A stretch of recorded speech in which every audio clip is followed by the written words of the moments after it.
Hello my friends, and welcome back to the rabbit hole. Today we are doing another de-influencing video, but I want to do this one with a bit of a twist. We've talked about this before, but one thing I've noticed is that in the beauty space specifically, it seems that most de-influencing videos are really more of a buy this, not that video, which in my mind is a different concept. And yet, I admit I do understand that approach. You're even going to see me kind of fight it a little bit in today's video, because the goal in today's video is for you to buy nothing.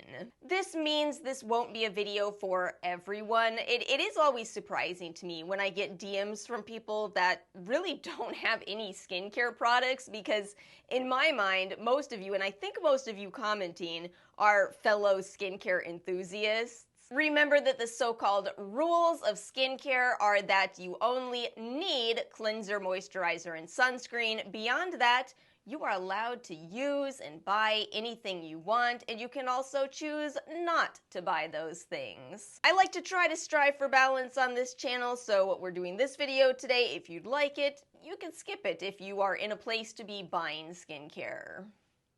But let's get into it. I want to save the reason I decided to do this video for the very last product. It's an acne-related concern. So let's start with one where I actually have talked about this quite a few times to those of you in the comments.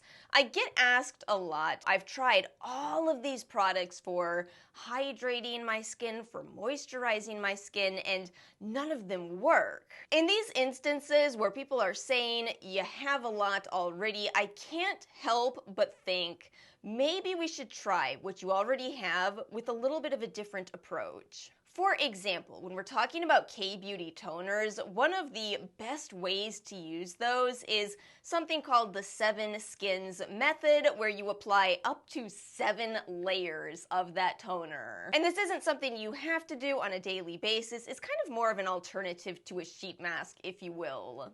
Just a mega dose of hydration when you need it. And you really do experience that when you use your products in that way. This method feels a lot like using a sheet mask, which of course also means you can do what I do all the time and make your own sheet mask from compressed sheet masks, which I'll put another clip of that up on the screen for you. A few important notes here. Do make sure that you are using a very gentle toner or essence. If you're worried, I'd recommend you contact the companies and ask if their product can be used in this way. Don't do this with just any toner. You're not going to want to do this with, an exfoliating toner. But one thing that I do think is very helpful about a lot of K-beauty products is if you read through the gallery, they often give you, recommended ways to use their product. And then finally, and I'm going to say it because if I don't say it, somebody else will say it, but you can also use one of those silicone masks on top of your toners, on top of your serums. I've talked a lot specifically about the experiment mask. Again, it's money spent, so you don't have to do it in this way. You see, it's hard. But if you do have one of those sitting around and you don't know what to do with it, that's what these are used for. Let's do a bit of a 180 for tip number 2 here, because if you are finding that you need to restock products too quickly, let's double check if you are using too much. Isn't it so funny? We just talked about, using more of your toner, of your essence. Now we're saying use less, but it's because it matters based on what step you're talking about. And for me, oh, how I wish I'd learned years and years ago that I don't need as much cleanser as I thought I did. Cleansing is one of the most intense steps in a skincare routine, and I'm somebody that has dry skin. So I need to take a lot of caution in the way that I cleanse, in the amount that I'm using. I need so little cleanser to thoroughly cleanse my skin. This is something that's going to vary based on your skin type, based on activity, lifestyle, but it's worth mentioning that you might be able to get away with using a lot less cleanser. This can also happen with products that contain active ingredients. You know, if you just go and slather some of these really strong products all over your skin, you are getting a lot of these actives. One of the questions I've had a lot actually is, say I'm applying a 5% niacinamide product. If I apply it twice, have I applied more than 5% niacinamide? Well, no, you applied 5% niacinamide twice, but that means you applied more niacinamide when you went in for the second round. Because a percentage is a representation of an amount in something. This truly can be the explanation for why some products are going horribly wrong for some people. Always check the directions on your packaging. This should tell you how to use a product, and keep in mind that is really important when we're talking about things like sunscreen and actives. Number 3 is lip balms again. I have to bring up lip balms again. They're still everywhere. There's still people buying new lip balms every week, wanting everything out of one lip balm. And I have a suggestion for you. Instead of buying a new lip balm, have you tried layering your lip balms? You know, like we layer all of our other skincare. You all know, toner, essence, serum, moisturizer. Why do we only ever use one lip balm? And this will probably apply to a lot of you if you have these lip balms that feel maybe too lightweight, and then you have some lip balms that feel maybe too heavy. Stack those, lightest to heaviest, thinnest to thickest, the exact same way we do our skincare. This one has to be the one in this video where I'm just shocked that I'm sitting down to say this. Maybe some people have talked about this, but I haven't seen much chatter, is the issue that we need to come up with one of those phrases like TikTok uses, a cute, catchy name for this method. What do we got? We got to think here. Lip locking. Nope, can't use that.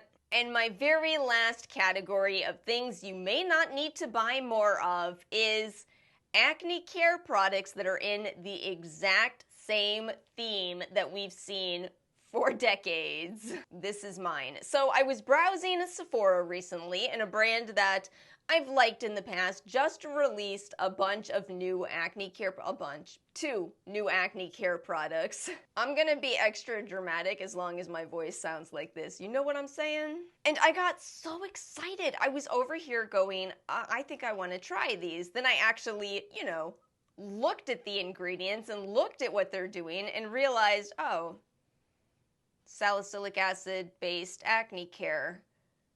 This isn't anything revolutionary at all. And let's just be honest here, this is how most acne care is. It is mostly going to be based in either salicylic acid or benzoyl peroxide, both of which are very well studied for their efficacy for helping people with acne. It's so hard when you have acne. Again, I don't know if people without acne know this or not, but it's so hard not to think, what if this is the one though? What if this is the product that changes my skin? What if this is the end of having any more pimples ever? Meanwhile, it's the same thing that we've used for years and years, and for some people it does help, and for other people it's not the answer. And yet there actually are some interesting directions you can go in for acne care. Again, I'm kind of suggesting products. It's so hard not to. Some of which you'll get through working with a dermatologist, and some which include ingredients like sulfur, 4-terpenol, adapalene, my personal number one. And let's end with talking about adapalene, because that was not an easy retinoid for me to get used to. I did not like it at first. And I think that's a really important part of this acne conversation, is that you might not like these products at first, but rather than, you know, using an acne product for a week and then moving on to another one, repeat this cycle, it might be best for you to stick to a product for several months, because this is the category of products where it takes a while to see results, and so it's far more important to have consistency in your routine rather than to just keep trying new products. And my friends, that brings us to the end of today's video. As always, let me know your thoughts in the comment section below. Let me know if you have any de-influencing tips, any use this instead of buy this type of tricks. Thank you all so much for watching. If you liked this video, make sure to like and subscribe. I hope you all have a wonderful weekend, and I will see you all next time.